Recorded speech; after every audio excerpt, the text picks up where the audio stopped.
This playthrough is rated M for mature. Greetings and salutations, viewers. Vauldemare back here with another episode of Our World Is End. In the last episode, we had our little party, but we found out a little sad note about the group that their previous director had died of illness that had brought them all together. And, well, we may not be a complete replacement for it, but we hope we can fill the whole void in their lives. Maybe. But for now, we got to get past that and go on to saving Girl A. But it looks like the Obscenity Man has appeared. We've got to distract him until Girl A can get to the cafe exit. Let's see what happens today in this action-packed episode of a novel. Oh, not bad. It's a tactic I developed after the battle against Jun Kuma. I'd have preferred it if you thought of it back then. I'm with Miyabi-san on that one. What now, Obscenity Man? You can't come close to us now. Miyabi-kun, let's use this opening to retreat. In here I was expecting something good. You really are just game developers, aren't you? The Obscenity Man sounds completely unfazed. What? I'm just like this, or no obstacle to me. Oh dear. Ah, Hakai! The next moment the wall disappears like light. I have ranks, the administrative powers. You can't win against me in this virtual world. With the barrier gone, the Obscenity Man comes closer, closes in on us. By the way, you seem to be thinking that this world is just some game. But what do you think it means to lose your life here? Yeah, I knew that joke of, you die in the game, you die for reals. What? I'm quite sure you already know that this isn't reality, but just something like that your brains believe to be real. Yes, it's like a dream, right? A dream? What an adorable comparison! The Obscenity Man chuckles. The human brain does the most interesting things. How do you think it would react to a death in a situation so realistic? What are you getting at? The brain recognizes death. It stops sending the pulses that keeps you alive to the rest of the body. That would cause the heartbeat, blood flow, breathing, all the functions that keep people alive to a stop. Basically leads to biological death. How that's the first I've heard of that. Have you ever thought of making this? That's science for you, young lady.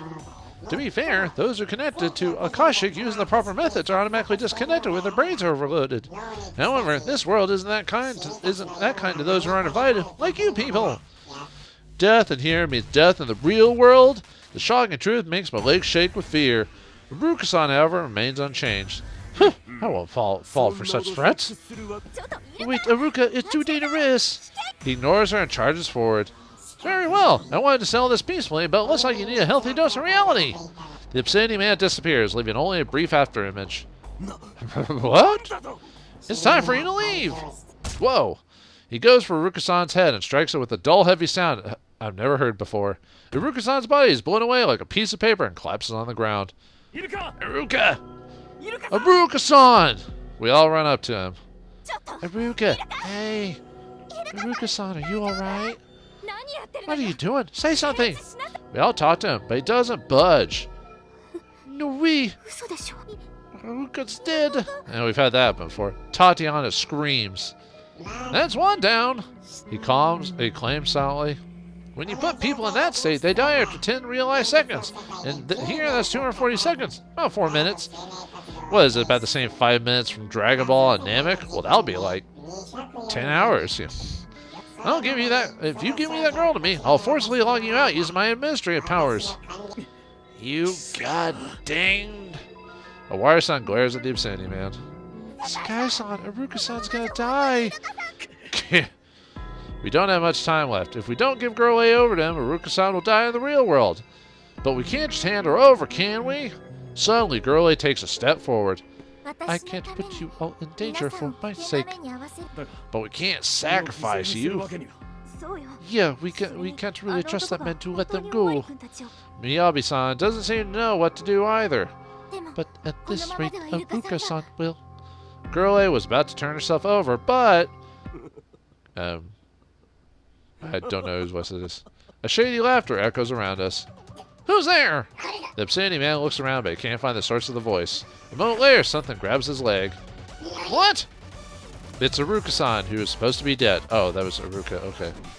Huh. That surprised me. Not really. No, I just... As the Obscenity Man is frozen shock, Aruka stands up. Where's Aruka number 2? Reborn and arrived. Aruka-san strikes a pose. Aruka! Why are you alive? You weren't supposed to live. You were supposed to die. I'm quite sure I killed you just now. This is why I prepared a spare soul. What? What do you mean? A spare soul? That sounds familiar. Wait, is that the same spare soul you got from Nicole? Don't remember Reiji. Naturally, I predicted that this could happen. Oh yeah, I think he did say something about that, didn't he? Huh, I didn't think that still worked. Oh well, he sounds really proud of himself. Well, I wasn't really expecting this Chekhov's gun. You just proved why you're a writer. I didn't see this coming at all. Wait, did you basically waste this opportunity, though? I'm so glad you came back. You had me completely fooled. Same here. Well, what the false alarm? I'm impressed. That stupid wish was actually useful. I completely forgot about it. And I could ever try to remember. That probably wasn't intentional. I'm really glad they wished for a spare soul. For once, his man-child brain actually deserves some praise. But don't be fooled, Sakai. This Obscenity Man is full of contradictions. What? He faces Aruka-san. You're after Go-A, aren't you? In that case, there's no way you'd ever let us slag out, right? After all, last time you already learned that Girl-A just put this world along with us. That means that you won't let us leave this world even when we give you Girl-A. You're a fool if you think you can trick me like that. He aggressively points at the Obscenity Man. I wouldn't expect less from the guy behind semi-flawed settings and characters. He's legendary, ignoring his own flaws while pointing out the flaws in others. I see. Looks like I greatly underestimated you. But you seem to have forgotten that I have many ways to stop you all. Like a theater performer, he snaps his fingers. Huh? Suddenly, I'm unable to move a muscle. Everyone seems to be in the same situation. Feels like someone pressed pause on us. This is more of your administrative power, huh? Exactly. I have the power to influence this world's very system. The game debug tool doesn't hold a candle against it. Uh-oh. Obscenity Man walks up to Girl A. Watch out. He's gonna do bad things to you. Alright. What are you gonna do to her? I'll move her personality data over to the Akashic server. Personality data? You're probably aware of it by now, but she's not human like you want. She's a virtual personality Akashic created based on some memory data. Girl A is a virtual personality. Yeah, I didn't see that coming. No, I had a pretty strong feeling that she was something like a personality, like a robot or a program or something like that. Why do you think I gave her the voice I did? That's a concept shows up in sci-fi every now and then. The biggest difference between virtual personalities and artificial intelligence is that the former is based on actual people. Some of the works talk about computer entities being made directly copying the data in a human's brain. Apparently, Girl A is actually one such entity. Needless to say, I've never heard of something like that existing outside of fiction. However, we're dealing with an organization capable of creating this virtual world. It doesn't seem that far-fetched for them to be able to extract a person's data and create a virtual persona like Girl A. However, she protected herself and completely sealed away her own memories. She clearly doesn't even know that she's virtual. The Obscenity Man continues. This girl was originally just data kept locked away within the Akashic server that's created this world. But somewhere down the line, a part of the data vanished. Where do you think we eventually found it? It was Judgment 7's server. It was hiding there completely compressed. Unacceptable! I don't know. I feel like my voice got eventually turned to lemon grab or something like that. I had no idea that she was so close to us. I see. So that's why she only appeared when we logged in. Awari-san frowns. It's originally ours. We're taking it back. Lab 13's technicians in real life already know where her data is. It won't be long until they start moving it over. I'll say it whenever the event eventually happens. She's a troublesome girl who constantly encrypts herself and moves all over the server. But she won't be able to do that once we lock her within the Akashic. We originally intended to take the data by simple hacking. But Judgment 7 servers have protection so absurd that any Lab 13's people had a chance against it. And of course, our server holds all our very important game data. I did all I could to keep it safe. He proudly puffs his chest. And that's why salvaging the virtual personality data requires you to be inside Akashic. After all, she disappeared from this world the moment you cut the connection. It's such a hassle. So you appeared before us in the Asakusa underground just about time? Yeah, exactly. Though she made it all go to waste back then. We escaped the New World only because Girl A inserted the USB into the terminal computer. So if she didn't do that, her data would have been taken by Lab 13. Alright, it should start soon. Here it goes. I can't really read all that really quickly. The moment he says that, Girl A is surrounded by a bunch of numbers. Data downloading speed, upload speed. It's just repeating the same function, except in different fragments. Gotcha.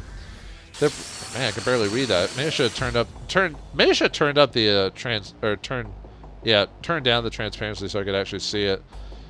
The progress bar denying data transfer. Lab 13 is downloading all the decentralized Girl A data at once. Girl A, what are you? ... She doesn't answer. And so all the bars reach 100. Yeah, way to go, Ruka-san. You wasted your soul and nothing changed. And thus their future refused to change. With that, all our data has been passed over to the Akashic server. That means that your role here is over. I was told not to kill you, but you know too much, and I feel I must punish you for opposing me. He snaps his fingers again. Uh-oh. Flying swords of doom! 8 knife-like objects appear around him. Hold on, where are those supposed to be? What are you going to do with them? I won't kill you, but I'll damage your brain so much you'll wish I had. You'll never interfere with us again. Might make us vegetables, basically. You probably won't even be able to waste time making games ever again, but that can't be helped. Well, this certainly feels like there's a knife to my throat. I have no idea what he tends to do, but there's no denying that this is a hell of a pinch. Wait, they're just game developers. There's no need to do anything like that. Stoop! I'm the one who decides that. Well, bye. The Obscenity Man snaps his fingers again, and making the 8 knife-like objects slide through the air. Shit! Gah! The blades of light fly towards us. There's nothing we can do about it. They're quickly getting close. However, just before impact, they stop. What? The Obscenity Man voices his surprise. Still unable to move, we become dumbfounded. You! Me? What the? Huh? Before we knew it, Girl A was standing before us, protecting us with a barrier of light formed from before her hand. The Obscenity Man's knives were all deflected by the barrier. Impossible! How can you stop my attack? I have administrative power! Sorry, but you're not the only one. The voice she speaks with now is quite unlike before. It's full of strength and determination. You're full of determination. Da da da da da da da da. Actually, I'm trying to think of the Undertale music. Whatever. Filled with determination meme or whatever. I want to let you hurt my friends. She clearly calls Judgment 7 friends. Girl A, are you? Awari-san opens his eyes wide. The girl turns towards us. Sakai-kun, everything is all right now. It's a smile full of gentleness and strength. After looking at us in the eyes, she turns back to the Obscenity Man. I was waiting for the moment my memory... Oh, sorry. Wrong voice. I was waiting for the moment my memory data would be restored. Oh, by downloading the data, restored her at the same time. As owner of B-rank administrative powers, I, Reine Ichinose, undo all restrictions. Yep, I knew it. I knew she was Reine. As soon as they make...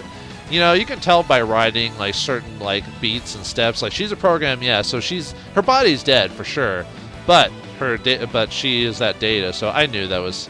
It was one of those things, as soon as she popped up, and then they mention her name, a million times, and writing does this a lot where they'll mention the name, and then it becomes important, right after they mention it, a bunch back-to-back, so... Anyway, not really that big of a twist, frankly. But the game, it would have been boring if they hadn't mentioned it all, and then she became this character, and you're like, well, you didn't even give us a hint it was coming. Anyway.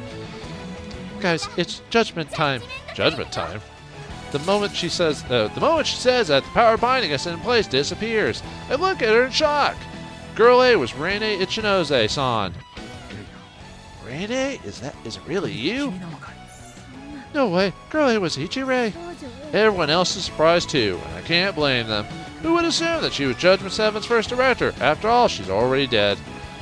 Well, her body may be dead, but apparently her mind or data or whatever still left. Damn you! You're just data! You have no business processing administrative power. I refuse to accept this! Unacceptable! The Obscenity Man summons several times more blades of light than before and launches them at us. It's useless.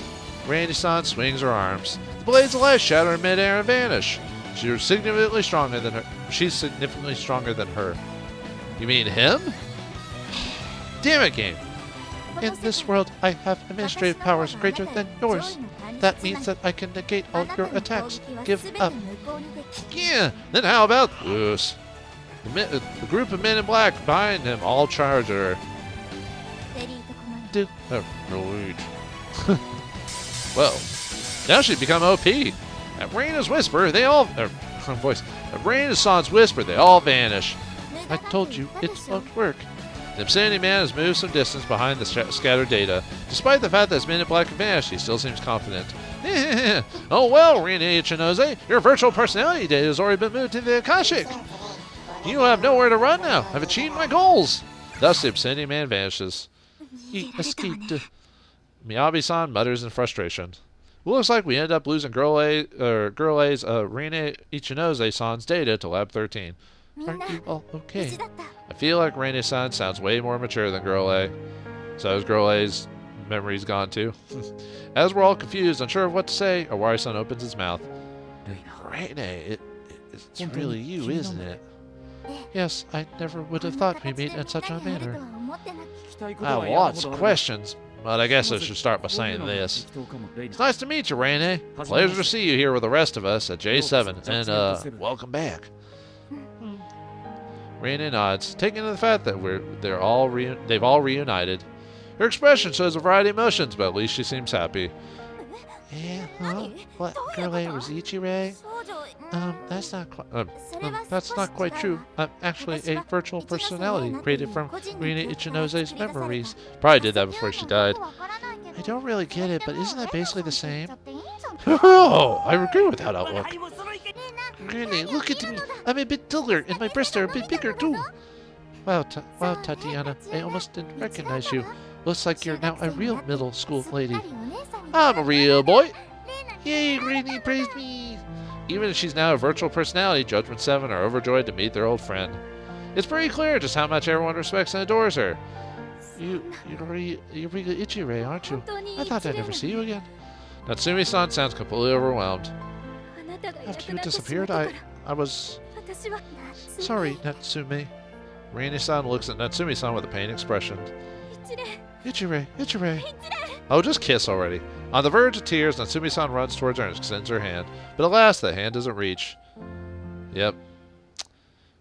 The moment is only short-lived. The moment Natsumi-san is about to jump into Rene-san's chest, the world goes blank. Yep, we got kicked out. And so, we're all left in darkness. Yeah, he said he kicked us out at like 10 a.m. or whatever it was. And we sent him an email. We didn't say a message, so... Yep.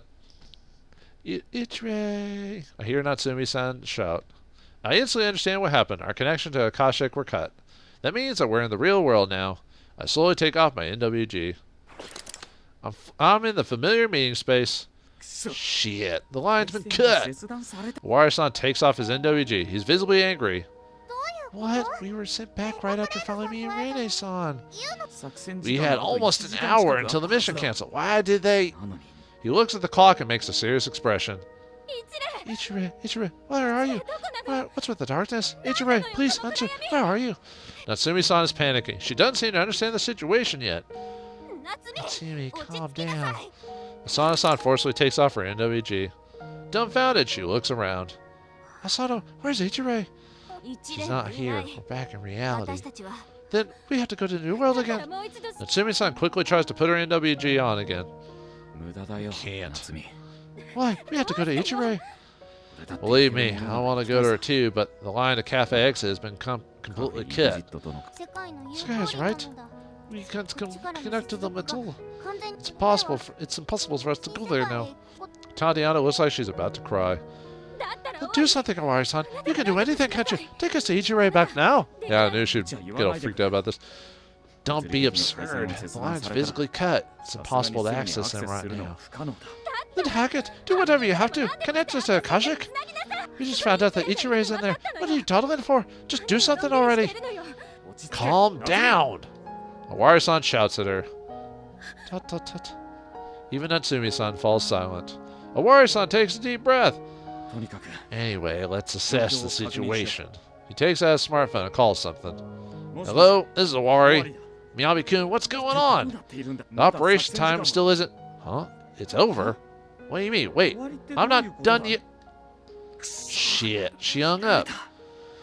Yeah, they got whatever information they needed, or the fact that it's... Yeah, but now they have to basically work on the other thing. Well, we'll get to that here in a second. Glares at the phone screen. What's going on? I don't know. The operation is over and there won't be another one. He sounds so displeased, I feel like he's about to throw his phone at the wall. No, that's just one-sided. I guess we're no longer needed. And so we just found out that Ichirei's there and can't do anything about it. No one's satisfied with this outcome. I can't blame them. They found out the girl A was Randy-san's virtual personality and were cut from her the moment they finally met her. This doesn't sit well with me either. They disconnected us in the operation without any explanation. No point to think about it here. Let's go to cafe exit. Awari-san stands up. We all follow after him and leave the office. Do they have an explanation? Is it even still there? Let's find out. Although we're almost... I should end it soon just because we're almost at time, so... Oh, Du Bois Street, 1:31 p.m. Good. Great grand. We arrived at the cafe's entrance. Naturally, there's no door there in the real world. We knock on the part where the door was all and call it to Deguchi-san and Miyabi-san.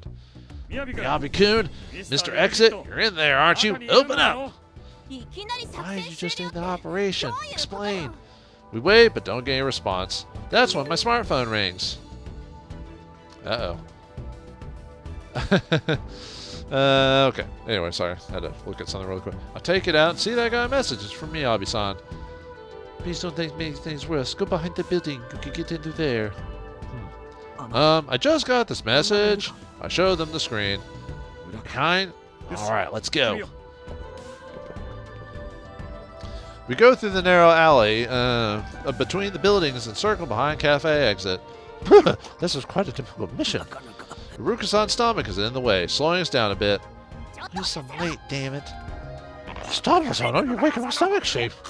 Asano-san pushes Iruka-san further. This is a bit hard.